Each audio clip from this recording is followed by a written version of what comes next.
Actually, madali lang siyang puntahan kasi ano, yung nasa harap nito is yung malaking mall. Isa malaking mall. So, may mga crown yan. Crown. Yung nakikita yung mga price yan is, wala, yan, electric car, Toyota.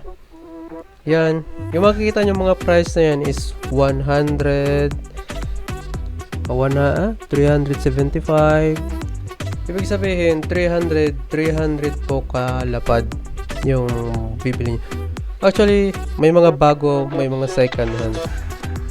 So, masabihin natin mura lang kasi pag yung pira ng Japan gagamitin dito, o sabihin natin makakabili ka niyan.